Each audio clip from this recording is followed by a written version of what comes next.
Welcome back everyone. My name is Sagar and we are back here with another video. तो आज है day 86 हमारी problem of the day series का। और start करने से पहले फटाफट ये देखते हैं हमारी DSA repository. So we are building the largest DSA solution repository together. तो यार आप इसको स्टार मार्क कर लेना क्योंकि सिर्फ आपका फ़ायदा होगा, इसमें मेरा कोई फ़ायदा नहीं होगा। आप इसको स्टार क्यों मार्क करोगे? सबसे पहला रीज़न, इसमें आपको काफ़ी सारे सोल्यूशन मिल जाएंगे जो भी हमारी डीएसए की प्रॉब्लम होती है उनके। तो या तो लीड कोड की हो या फिर जीएफजी या इंटरबिट, जो भी आपकी डीएसए की प्रॉब्लम है, सिर्फ डेली प्रॉब्लम नहीं, और भी जो भी हमारे पास काफ़ी सारे क्वेश्चन है उसके यहाँ पे आपको डायरेक्ट सोल्यूशन मिल जाएंगे अपनी लैंग्वेज में। तो सबसे पहले इस पेज पे आ जाना है आपको, इसका लिंक आपको डिस्क्रिप्शन में मिल जाएगा और यहाँ पे आके आप इसे स्टार मार्क कर लेना ताकि आपको बार बार ना ढूंढना पड़े। तो यहाँ पे आके आपको कंट्रोल F दबाना है और अपनी प्रॉब्लम का नाम लिखो। 9 डिवाइजर जैसे हमने काफ़ी फेमस प्रॉब्लम करी थी, ये जीएफजी का पीओटीडी था। तो इसमें यहाँ पे सीपीयू में सोल्यूशन पड़ा है और जावा में पड़ा है। तो अगर आप किसी प्रॉब्लम में फंस रहे हो, अगर आपके पास उसका सोल्यूशन नहीं मिल रहा है, तो एक बार यहाँ पे आके आप सर्च कर लेना कि आप तो यहाँ पे उसका सोल्यूशन मिल जाए। और इसका दूसरा रीज़न क्या होने वाला है आपके स्टार मार्क करने का, ये आपके लिए काफ़ी अच्छा मौका हो सकता है ओपन सोर्स में कंट्रीब्यूट करने का। तो इसका मतलब क्या है, अगर यार आपने कोई भी प्रॉब्लम सॉल्व करी है, उसका यहाँ पे आपके पास सोल्यूशन नहीं पड़ा है इस रिपोजिटरी में, तो आपको आके कंट्रीब्यूट कर देना है। तो आपको यहाँ पे add file, create new file, और यहाँ पे अपने क्वेश्चन का नाम लिखो .java.cpp, जिस भी लैंग्वेज में आपका सोल्यूशन है वो लास्ट में एक्सटेंशन जरूर लगा देना, और यहाँ पे अपना सोल्यूशन कोड लिखो और अपनी पुल रिक्वेस्ट कर दो। और अगर आपका कोड सही हुआ तो मैं आपकी पुल रिक्वेस्ट एक्सेप्ट भी कर लूँगा। तो इससे होगा क्या, आपका इस रिपोजिटरी में कोड दिखने लग जाएगा और ये भी दिखेगा कि इस कोड को आपने कंट्रीब्यूट करा है और आपका कंट्रीब्यूटर्स में नाम भी आ जाएगा। तो इससे आपका कोड पब्लिकली अवेलेबल है और काफ़ी सारे लोग आपके कोड को यूज़ भी कर रहे होंगे और आपको पब्लिक में अप्रिसिएशन भी मिलेगी। तो जाओ यार जाके कंट्रीब्यूट करो। और आज के क्वेश्चन की बात करते हैं, टॉम एंड जेरी। तो ये थोड़ा इंटरेस्टिंग क्वेश्चन लगा, वैसे ये बिल्कुल इजी है यार, बिल्कुल ही इजी क्वेश्चन है, ये आपको पता लग गया होगा। अगर आप ये वीडियो देखने आए हो तो मैं आपको इसके लॉजिकल थिंकिंग बताऊंगा कि हमको इस क्वेश्चन को सोचना कैसे है, ताकि आपको जब भी गेम थ्योरी के क्वेश्चन आओ आप ऐसे डर के ना बैठ जाओ। कुछ लोग ऐसे बिल्कुल डर के बैठ जाते हैं, हाँ गेम थ्योरी के क्वेश्चन है, हमने प्रैक्टिस नहीं करे हुए, तो क्या पता इसमें क्या लॉजिक लग रहा हो। तो मैं अपनी अप्रोच बताऊंगा इसमें कि हाँ मैं गेम थ्योरी वाले क्वेश्चन को कैसे सोचता हूँ। तो एक बार ये क्वेश्चन पढ़ते हैं पहले। Tom and Jerry being bored in the pandemic decide to play a game, given an integer n, हमारे पास n गिवन है।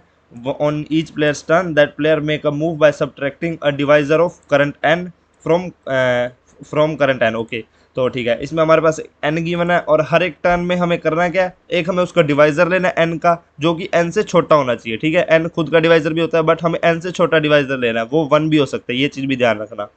तो n से छोटा हमने एक डिवाइजर लेना है और उसको सब्ट्रैक्ट कर देना हमने n में से, तो उससे हमारे पास n की एक नई वैल्यू आ जाएगी। जैसे कि 6 है, 6 का डिवाइजर क्या है, 3 है, 2 है, 1 है।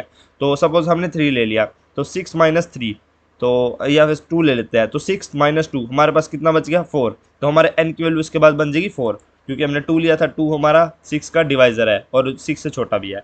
तो ठीक है, the player who does not have any divisor left to subtract loses the game. तो ठीक है, इसमें हमारा ये बेस केस है, जो भी हमारा कोई नंबर होगा वो कुछ डिवाइड नहीं कर पाएगा, सब्ट्रैक्ट नहीं कर पाएगा, मतलब मूव नहीं चल पाएगा, वो हार जाएगा। और यहाँ पे the game begin with Tom, तो टॉम स्टार्ट करेगा and both play optimally, the task is to determine who wins the game. और अगर टॉम जीतता है तो 1, नहीं तो 0।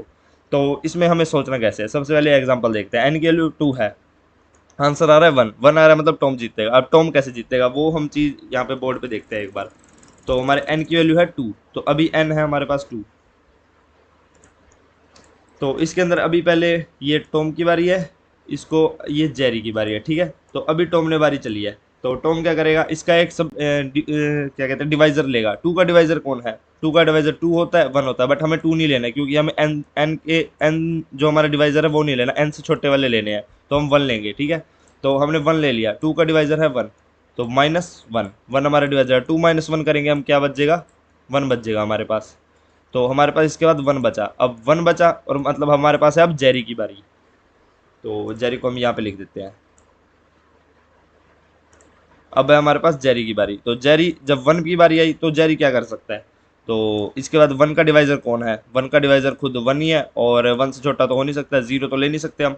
तो क्या हम 1 ले सकते हैं, नहीं। क्या हम 0 ले सकते हैं, नहीं, 0 हमारा डिवाइजर ही नहीं होता, यहाँ पे लिखा ही क्यों है। तो हम नहीं ले सकते यार, कुछ भी नहीं ले सकते, हमारे पास अब जेरी के लिए कोई भी स्टेप नहीं बचा है। तो इसका मतलब है जेरी हमारा गेम हार जाएगा और टॉम हमारा जीत जाएगा। तो ठीक है, टॉम हमारा जीत गया और यही हमारा 1 आंसर है। 1 जीतते हैं, टॉम जीतता है, तो हमें 1 रिटर्न करना है। तो इससे आपको कोई चीज़ एनालाइज हुई। तो अगर अभी नहीं हुई है आपके पास चीज़ एनालाइज, तो हम दूसरा एग्जांपल देखते हैं। अब n की वैल्यू है 4, तो हमारे पास 4 आया, यहाँ पे टॉम की बारी, यहाँ पे जेरी की बारी। तो सबसे पहले टॉम की बारी आई। टॉम क्या करेगा इसमें से? टॉम क्या देख सकता है? 4 है डिवाइज़र, 4 हमने नहीं लेना, 2 है, 1 है। तो इसके बाद हम 2 लेंगे या 1 लेंगे, वो चीज़ सपोज़ करो।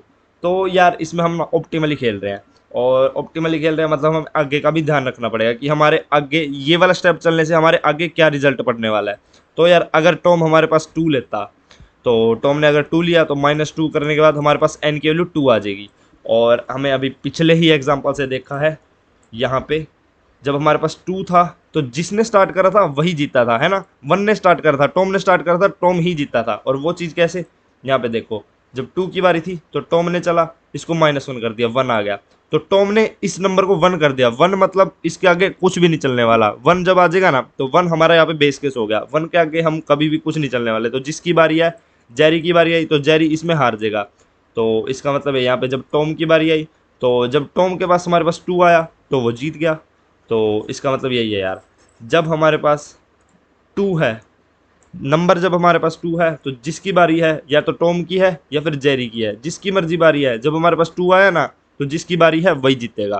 तो यहाँ पे हम इस चीज़ को थोड़ा एनालाइज करके देख सकते हैं। यहाँ पे इसको लिख लेते हैं, जिसकी बारी आएगी, मतलब ऐसे बस सपोज कर लेना ये चीज़, जिसकी बारी आएगी 2 है तो जिसकी बारी आएगी वही जीतेगा।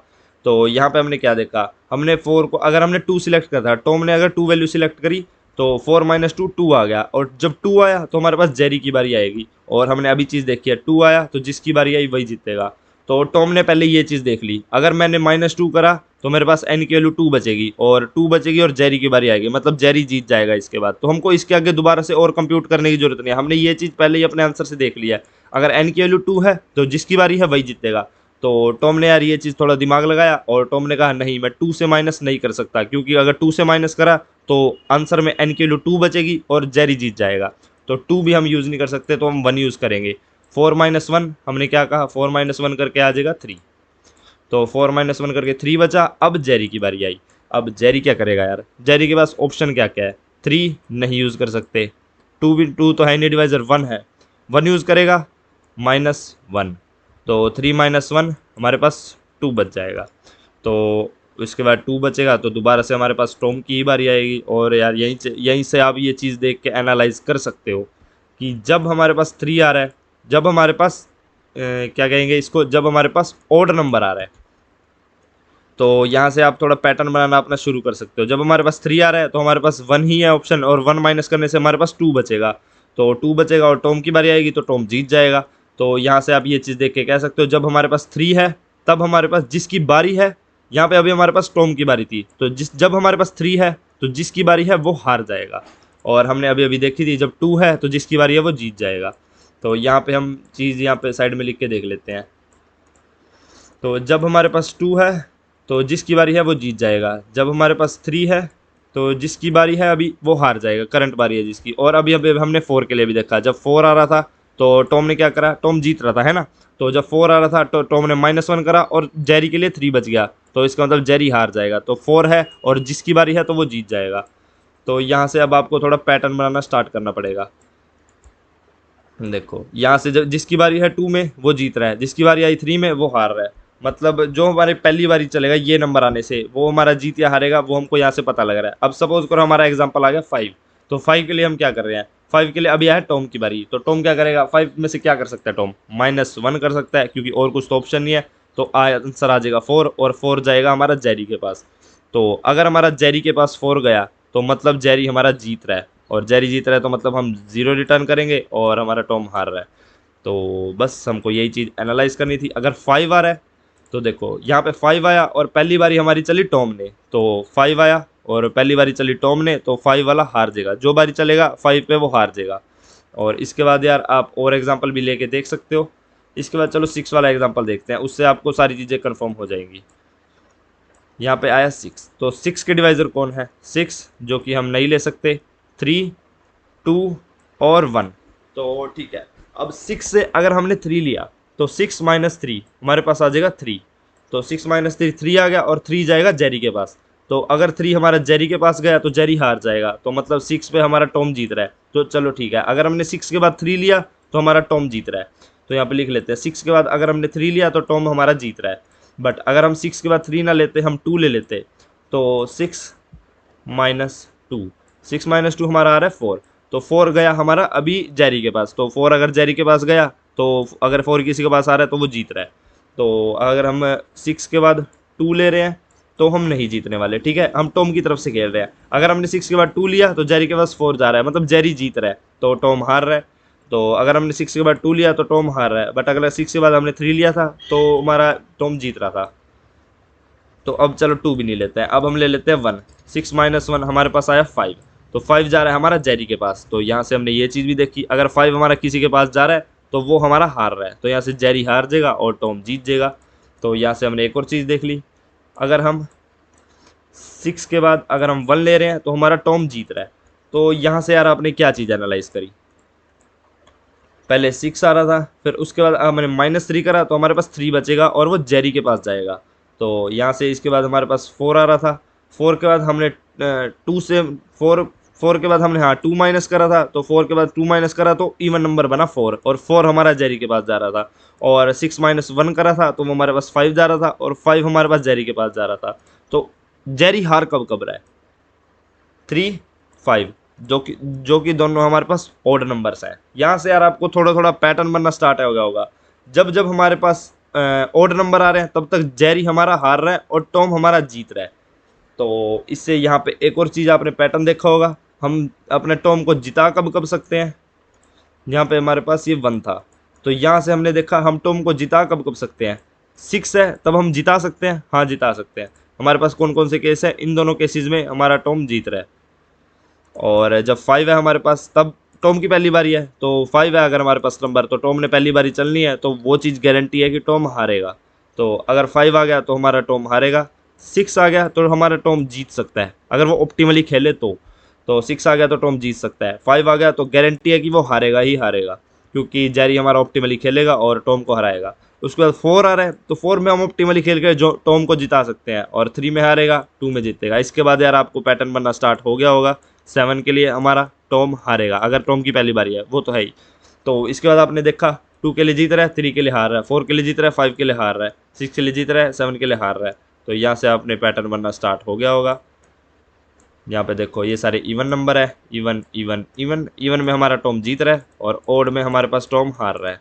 तो बस हमारा लॉजिक यही था, इफ़ हमारा नंबर इवन है तो हमारा टॉम जीत रहा है, टॉम जीत रहा है मतलब रिटर्न कराना है 1, और अगर हमारा टॉम हार रहा है तो रिटर्न कराना है 0। तो यार इससे एक और चीज़ देखो, क्या इसमें हमारा n कभी 0 बन सकता है, यहाँ पे कोई भी n है, 5 है सपोज करो, ये कभी 0 बन सकता है हमारा, नहीं बन सकता, क्योंकि 0 हमारा सिर्फ तभी बनने वाला है जब हम 5 में से 5 माइनस करेंगे। अगर 5 में से हमने 2 माइनस करा तो हमारा 3 बन गया, 3 में से हम 3 माइनस नहीं कर सकते, 3 में से हमने 1 माइनस करा, 5 में से 2 भी नहीं कर सकते हम वैसे, तो 5 में से अगर हम 1 करें तो वो हमारा 4 बन जाएगा, तो 4 माइनस 1 करेंगे तो वो हमारा 3 बन जाएगा, 3 माइनस 1 2, 2 माइनस 1 1, 1 माइनस 1 हम कर ही नहीं सकते क्योंकि 1 और 1 इक्वल हो गए डिवाइजर। तो हमारा जो लास्ट नंबर बनने वाला है वो हमारा हमेशा 1 बनेगा, और जिस पे भी हमारा 1 आ गया वो हमारा हारने वाला है। तो यहाँ से हमने बिल्ड करना स्टार्ट करना था अपना लॉजिक, हमारा 1 बनेगा जब जिस नंबर के पास 1 आया वो हमारा हार जाएगा, क्योंकि 1 के बाद हम कोई भी स्टेप नहीं चल सकते। तो 1 अगर हमारा टॉम के पास आया तो वो हारेगा, बट अगर हमने 1 हमारा जेरी के पास पहुंचा दिया तो हमारा जेरी हार जाएगा और टॉम जीत जाएगा। तो हमारा यही लॉजिक था। इसके बाद अगर 1 है तो जिसकी बारी होगी वो हार जाएगा। तो यहाँ से यार आपने बिल्कुल बेसिक क्वेश्चन है, थोड़ा जनरलाइज करके ही सोचना था कि आपका नंबर के लिए, डिफरेंट नंबर के लिए क्या केसेस बन सकते हैं। हर क्वेश्चन में जो हमारे गेम थ्योरी के क्वेश्चन होता है सभी में ये लॉजिक अप्लाई नहीं होता है, बट एक बार आप ट्राई करके देखना, क्या पता ये लॉजिक उस नंबर में, उस क्वेश्चन में भी फिट बैठ रहा हो। हमारा बेस केस से चढ़ना स्टार्ट करना कि हमारा ये बेस केस है तो इस पे तो हमारा नंबर हारने वाला है, इस पे हमारा प्लेयर 1 हारने वाला है, अगर ये हमारा प्लेयर 1 के पास आ गया, बेस केस से चढ़ना स्टार्ट करना और सबमिट करके ये हमारा कोड चल जाएगा ऑफ 1 टाइम और स्पेस कॉम्प्लेक्सिटी के साथ। और यार सुनो देखो, अगर हमारे पास ये टाइम और स्पेस कॉम्प्लेक्सिटी एक्सपेक्टेड है, ये नहीं भी गिवन है, तो आप कंस्ट्रेंट देख के आप टाइम और स्पेस कॉम्प्लेक्सिटी का अंदाज़ा लगा सकते हो। स्पेस का तो नहीं, टाइम का तो लगा ही सकते हो, क्योंकि अगर 10⁸ है तो वो काफ़ी बड़े नंबर है, तो हम ऑफ 1 में चलेगा, ये हमारा ऑफ n में भी नहीं चलने वाला है, log n में भी नहीं चलने वाला है। तो इसका मैंने आपको एक आर्टिकल का लिंक दिया था, काफ़ी पुरानी वीडियो हो गई है, तो एक कोड फोर्सेस का एक आर्टिकल है, आप सर्च कर लेना, time complexity according to constraints. तो आपके पास वो आर्टिकल आ जाएगा, आप एन की वैल्यू के अकॉर्डिंग अपने टाइम कॉम्प्लेक्सिटी गैस कर सकते हो। तो बस आज के लिए इतना ही। अगर आपको ये वीडियो अच्छी लगी हो तो लाइक कर देना और सब्सक्राइब भी कर देना चैनल को, and thank you for watching.